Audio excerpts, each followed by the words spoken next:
是赵少康，欢迎你来到少康战情室的春节特别节目哈。今天在我们现场特别来宾黄介正教授、张延廷副司令、林玉芳委员、黄增辉舰长啊，4个都是军事专家哈。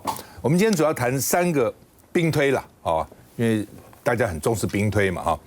那美国智库呢 CSIS， 它跟麻省理工学院 MIT 合作推了一个兵推哈。那兵推的就是把核武纳进来，以前基本上是绝对不会动核武嘛。那这次就是说最坏的状况，核武都拿进来了，那会怎样？15次兵推，5次只有5次美军击退了这个解放军，哦，10次显然是没击退了哈。不过基本上就是说兵推就是要真的就模拟实战啊。不能说我们每次兵推共匪都被我们打败了哈，你这个兵推是假的嘛？就是真的那个情况到最严厉、最这个极端的时候是怎样了哈？那另外呢，这个他们在去年12月第一次针对台海战争核武使用情境进行大型的非机密的兵推演，就并不是机密的，反正就是大家都看到嘛哈。那15次只有5次解放军撤退落幕了，其他4次双方都没有使用核武，哦，美军有1次使用核武，率先使用哦，那这个不率先就没讲了啊。那另外呢，这个美国国会也兵推中共如果打台湾，说台湾要先撑1个月，这个是立法委员在国会常常问国防部长说，哎，老共打我们能撑多久？最早的时候哈。这个反正每个国防部长打的不一样，有的时候我们没问题啊，撑1个月没问题啊，这2个月，有的时候我们可以永远撑下去啊，等等。但是到底实际可以撑多久，真的大家也不知道，都是随便讲啊。反正我当个国防部长，我在立法院，我越勇越好啊，对不对？那撑越久越好啊，反正没有真的打嘛，真的打了再说吧啊。那另外呢，解放军兵推，解放军也兵推，他有一个叫055大区，他说他们也是很严格的。美军如果10枚反舰导弹打到他身上，就把他毁了，啊！但是10枚导弹也不容易，因为他在情境当中嘛，哦，所以你一定要很准啊。但是呢，表示说也不是不能摧毁，老美10枚这个反舰导弹打到他会摧毁哈。那他的这个军事的这个微博主是说，一切都从严，兵推要尽量强化美军的导弹能力。不要把对方当成这个软柿子，对方就是很厉害，那你能不能应付得过去啊？那台湾呢也搞了个兵推，第一次哦叫桌上兵推，其实以前有很多了，比如在座很多人都参加过兵推，它是第一次桌上兵推，就是赖清德说目标核战呢要维持我们台湾人哈日常生活过得跟日常生活还是有的，你有水有电啊，然后有这个网络什么都有啊。但是不容易了哈，真的打起来哈，专家是讲说，你不能把那个救灾的那一套用在战时，那是完全不一样的。救灾你就救吧，打仗的时候跟救灾怎么会一样呢？哦，所以我们最近看到他们要医院好好去建那个地下室，哦，就表示说万一打起来的话，上面不能用了啊。你看这个以哈战争，很多医院都被摧毁了，所以要把地下室拿出来哈。那台湾马上要推一个叫做城镇韧性演习啊，那我们看到去年年底推的叫桌上兵推，2025年今年3月地方小规模的演练，那到6月呢要衔接汉光演习进行一个前导演习，所以真的是预备打城镇战的。哦，以前制空制海反登陆是不会打到台湾来嘛，所以外海就把你歼灭。现在说他可能会登陆啊，登陆怎么办？哦，台湾腹地这么小，登陆就要打城镇战了啊。那像苏贞昌讲了，拿扫把出来打哈。那台海危机呢？美国这个智库哈叫做外交关系协会，把它列为第1级风险。哦，第1级风险很多了，不过是说虽然是第1级风险，但是发生的可能性呢中等，并不是说立刻就要打仗，立刻发生。我们看一下。CSIS and MIT ran a series of 15 war games simulating a Chinese invasion of Taiwan. 进行台海兵棋推演，华府智库 CSIS 与麻省理工学院首次将核武纳入选项。In 7 games, the China team recommended nuclear use.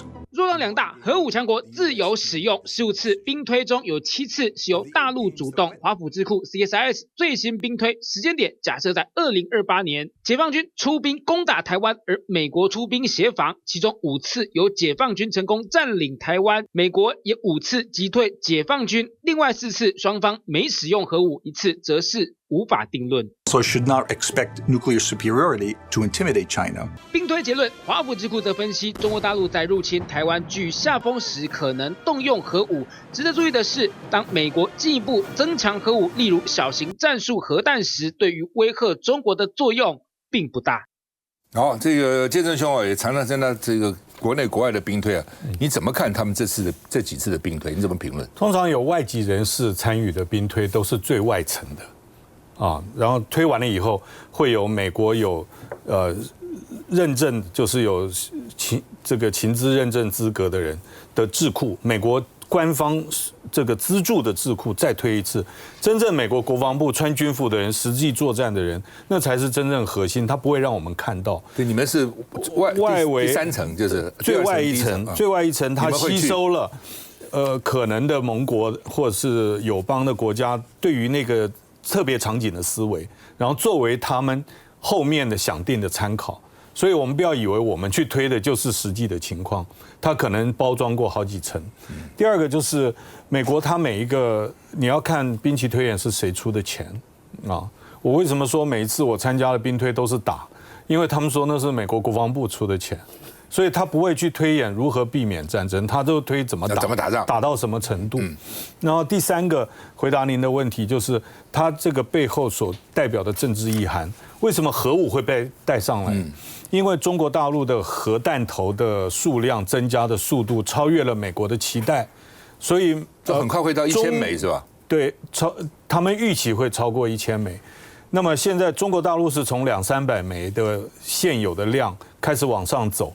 美国有一个假设，因为中国大陆的 nuclear doctrine 就是它的核战略的指导是不首先使用核武，它只是报复性攻击，敌不犯我，我不犯人。可是美国现在有一个假设，那要看能不能验证，就是说当它超过1000枚的时候，它会主动出手，它不会等你先打它。那这个东西有没有政治意涵？会不会是替中国大陆去扣一个帽子，然后用那个场景去做一个推演，然后让这个推演的结果让美国的国会议员，让美国其他的这些所有的利害关系者去营造一个论述，就是中国大陆可能先制攻击，先打美国。关键在这里，我是从这个角度看。中国大陆会去先打美国吗？我觉得不会。呀，对啊，就是说应该不会了哈。现在都是美国在打别人嘛，而且为了台湾这个整个下去做对美军的第一击这个困难很多。另外一个我们推演的过程当中，就是中国这个想定里面美国人写的啦，就是中国用这个洲际弹道飞弹，但是打在一个公海上面不是打美军，但是用那个能力去告诉美国，就是说下一次就是真打美国陆地或者是打美军，然后看美军的反应。那当时这个想定出来的时候，我个人是有提抗议的，因为我觉得这个虚拟程度过高我不觉得人民解放军会做这样子。可是主办方是他们另外就是中国大陆有战术核武。那战术核武会不会针对它可控范围的一些重要军事目标设施进行打击？这个又是学界可以辩论的事情。最近常听到什么俄罗斯要用战术核武了对这个乌克兰，什么叫战略核武？什么叫战术核武？战略核武的话是要达成战略效果，换一句话说，逼降、逼弹广岛、长崎那个原子弹，那种就是战略性的运用。那战术的话是对于一个大范围，就是你用传统弹药没办法很快的去打击到那么大的一个面，所以我用战术核武去达到那个。它是威力比较小一点，就是对，比战略核武小一点。对，而且主要是军事目标和设施。好吧，赖清德要搞这个韧性城市，到底什么意思？我们看一下。2年前民安演习首度纳入战争灾害情境，或许早已预示韧性防卫是未来进行式。今年3月，由民安、万安2大实地演练整合而成的2025城镇韧性演习，不仅将为国内民防措施首开新局，更可能是同个年度内国军兵推或实兵演习重要情境数据。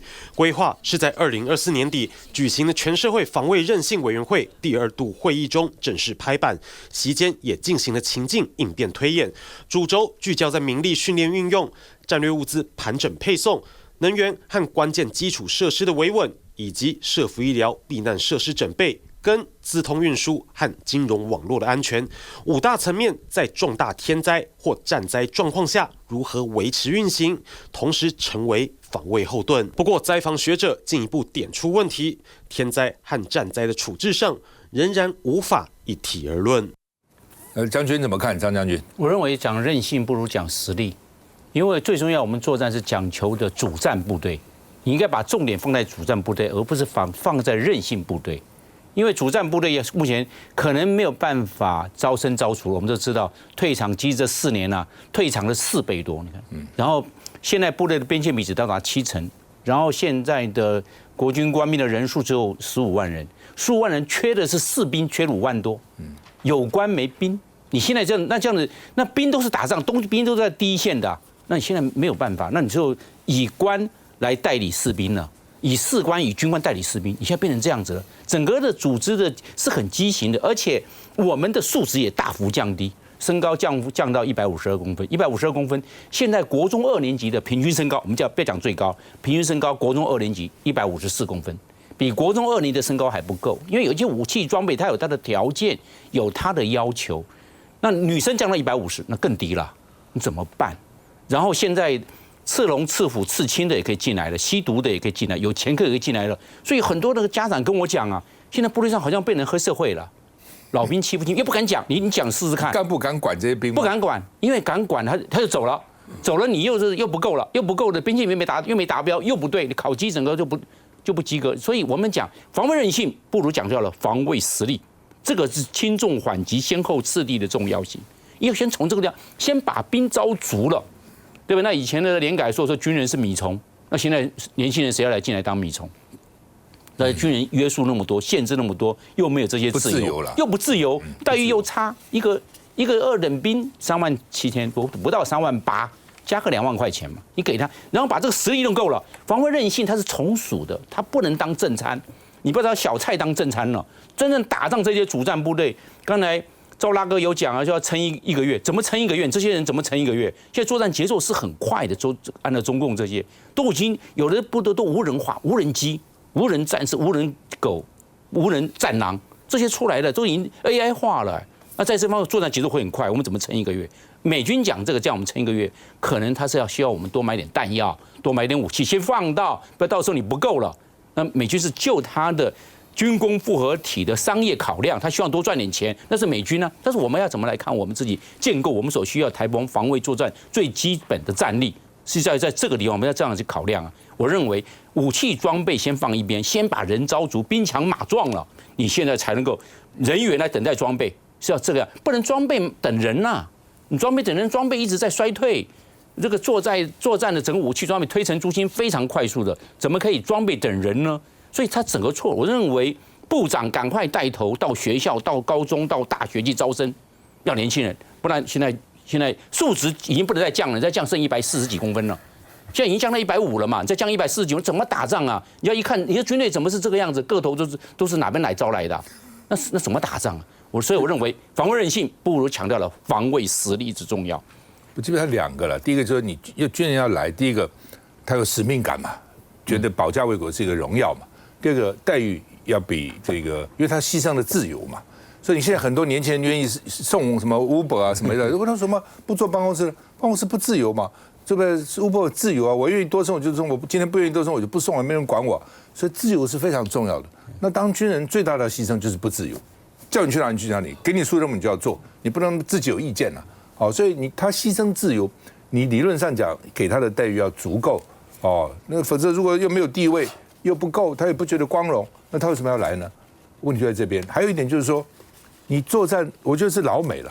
老美一定想说，哦，老共一定打你。从老美的角度，他那么强啊，他不打你吗？那川普都还有去想打这个那个什么冰岛旁边那个这个格陵兰，对不对？都想打格陵兰了。那他觉得老共那么强，国防预算是你的15到17倍，他总有一天要打你，打你打不过啊。老美看你台湾是打不过的，打不过怎么办呢？只好城市保卫战嘛。那打到最后一兵一卒啊，就打到最后就真的打到血流成河。那台湾应该要这样吗？这是台湾非要走的路吗？台湾真的像老美假定是这样吗？没有其他在这个战败啊跟这个城镇战之间，难道不能有其他选择吗？哦，在统跟独之间不能有其他选择，有其他的路吗？所以这是我们要想的啊。那老美不是这样想，老美想着你打仗打到你就输，输的话呢，你最好打到最后一兵一卒，打到最后死，因为你反正如果被老共拿去，不如你打到最后一兵一卒，不妨2300人都死光光也没关系嘛。从老美角度看，一定是这样的。休息一下再回来。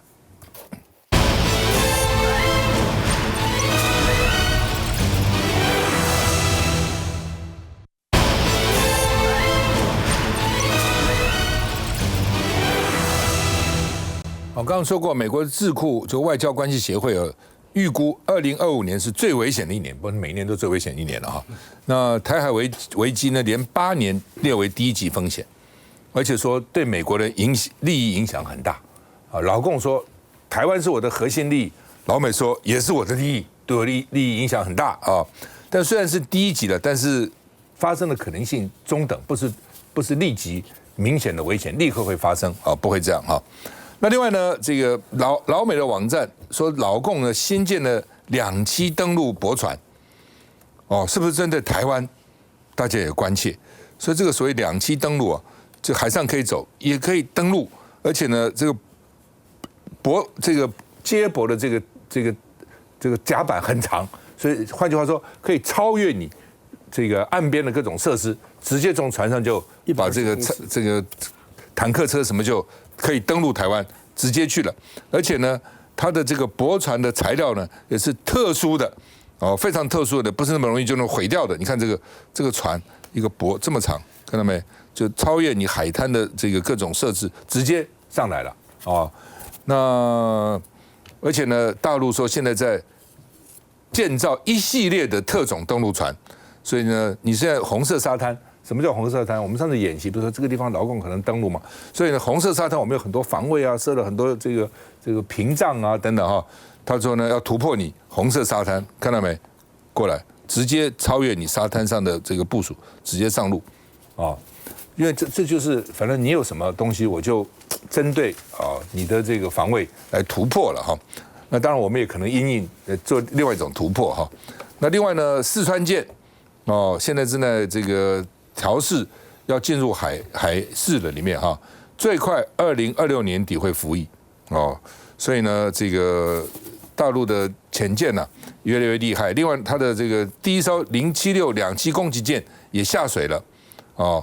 那我们说它有2优2劣，优呢是这个吨位大，这个船大，任务能力多元化啊，但是呢，这个起降效率低，安全性不足。哦，所以到底实际的战力怎么样不知道，但是老美不是说他造舰跟下饺子一样，不断的这个有新的舰出来哈。那另外呢，这是舰飞机，说它有第3款的6代机哦。那美国的卫星在沈阳拍到无尾款，这个飞机是没有尾巴的。无尾有什么好处呢？就是体积尽量小，匿踪，让你敌人雷达什么侦测不到我哈。那么所以呢，你看它是无尾。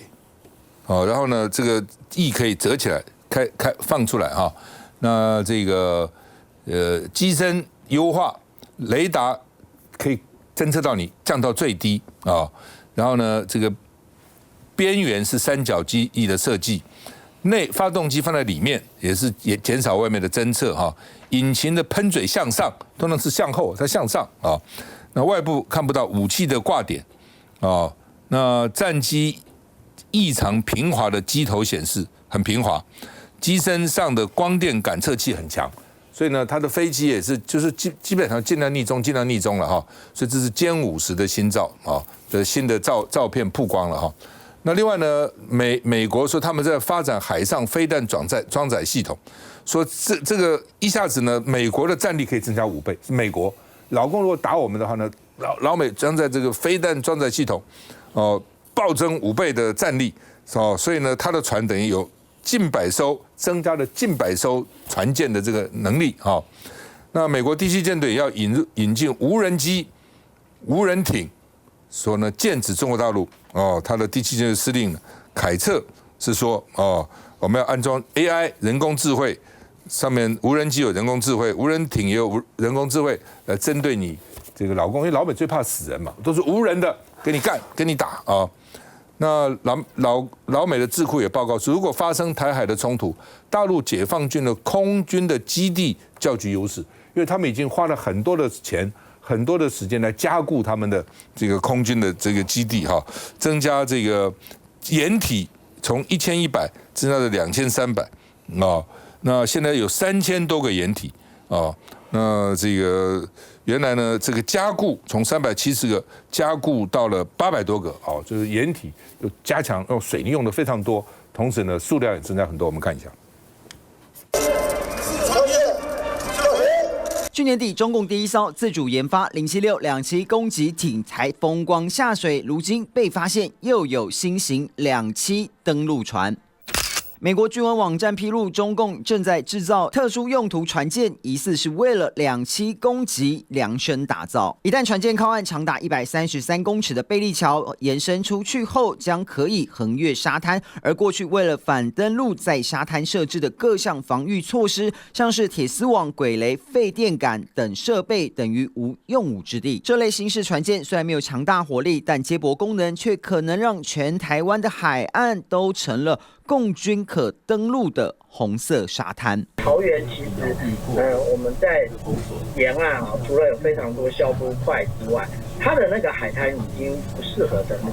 但是如果说以这一种长跳板的登陆舰来讲啊，那它经过一定的破坏之后，它就可以用这种长跳板直接架在公路上面。中共积极发展军武，台湾国防也得跟上脚步。王舰长哈，不过他这个船要过来，一定要到我们岸边嘛，他过得来吗？我先说，像这种4万吨的两栖攻击舰，记住它叫两栖攻击舰，它从21年、22、23、24每年1艘新的服役，都是4万多吨。洞拐6这个是第1艘具有电磁弹射，所以它的增长速度非常之快。那你说它这个东西要干嘛？记住，两栖攻击，所以它影响谁最大？南海，第2个台海。好，这些船你再去看它的防卫，它基本上都没防卫。它不像航母，航母很大，它上面有一大堆防卫，它旁边有防卫。这些船都是就像一个母牛一样的，带了很多东西这样走。它上面几乎是一个挨打的局面。所以这种船要去登陆的时候，一定有一个前提：制空制海在他手上。如果他们拿到了制空制海，普通的渔船如入无人之境的就可以来了。如果他没有拿到制空制海，这种船是不会出动的。那至于他拿到了制空制海之后，你说再过来的时候，他的东西一搭下来，你码头搭什么东西都没有用。所以你说他来得了吗？他来得了的前提是你要抓到制空制海，这是第一个。第2个，其实大陆一直在注重的就是叫做民船军用。CSIS 他做了一个估计，他说2023到2026啊。因为中国大陆所有的造这种大型的这种商船呐，它有一个叫做滚装货轮，因为货轮一般是吊车吊过去，对不对？那滚装货轮是一个门开，它开出开进 roll in roll out， 所以它叫滚装货轮。它在未来的这4年时间，它要交200艘，它在之前也有100-200艘，所以整个中国大陆的对于这些所谓的两栖登陆也好，它的实力是比我们所看到的这几艘要好的很多的。然后我最后要讲一个，我们都希望能够避战，能够和平，这一定永远是2手，一个是备战，一个是沟通。我们赖政府只做的就是备战，不沟通。你如果不做沟通的话，我这样子讲，两岸的实力差距太大，人类历史上从来没有2个敌对团体像两岸实力差距这么大，却能够逆转胜的。我不要说是台湾没办法，现在连美国都说不可能。美国最近昨天才出来一个，就是他有一个说到2027的时候，中美在西太平洋战机12:1，潜舰6:1，作战舰艇9:1，航母2栖3:1，另外它还有225个这个轰炸机。他意思说什么？我美国都打不过，那台湾你还在想要跟他比谁的拳头大？我觉得那是一个很愚蠢的事情。不要期待赖清德两岸去这个沟通，不可能了。他连在野党都不沟通了嘛？现在你在立法院，他法案通不过，人事通不过，预算通不过，理论上讲，今天在任何国家都赶快要跟在野党去沟通一下，他也不沟通。你说你不跟国民党沟通就算了，你是让民众党8席立委沟通一下，你付出代价比较少，他也不沟通，他国内都不沟通，那怎么两岸怎么会沟通呢？一毛兄，那我们现在一边看到是真的军备竞赛，尤其是中国大陆发展的那个速度。那一边看到的是这个美国跟中国大陆之间经贸慢慢在脱钩，那两岸之间也慢慢在脱钩，这其实是非常危险的。这等于是两个负面的指数在飙。如果说双方的经贸关系不错的话，即使政治上、军事上、外交上有所对立，但是经贸的利益会让双方的政府很冷静的，尽可能的还是维持不要打仗的局面。可是你这边经贸的联系在一直切断，然后这个双方军备竞赛一直进行，这是很可怕。讲到这个军企的这样这个兵棋的推演啊，其实乌克兰战争之后有3个大型的这个所谓的兵推是值得注意的。一个是当年的6月，新美国安全中心他们做了一个那个兵棋推演，推出来结果就是这个战争会比大家想象的要痛苦得多，要打得久得多。好，这是一个。第二个嘛，当然就 CSIS 这是第2个，去年做的那个是第一次做的。那他那个做出来的话，就是这个没有考虑核子武器的使用，刻意把核子武器撇开打传统性的战争。那美国呢，他估计美国大概要沉掉10到20艘的这个大型的水面舰，另外有2艘航空母舰。另外大概200到400架的这个战机，然后他估计美军他死亡人数大概3000，你觉得这个可能吗？航空母舰一艘就是5000人，而且如果中共要打美国航母，不会只有打一弹，绝对是饱和的、密集的这样的一个攻击。可能远在1000公里，他就用那个 D 这个21 D 或是26，或是这个其他的这个。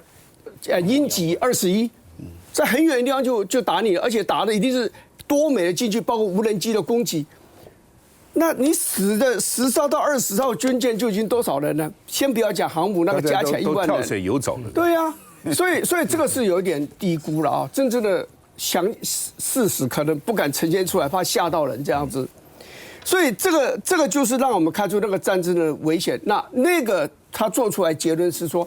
所以美国要加强嚇阻的能力，让这个战争不至于爆发。所以嚇阻当然就核子武器的这样子。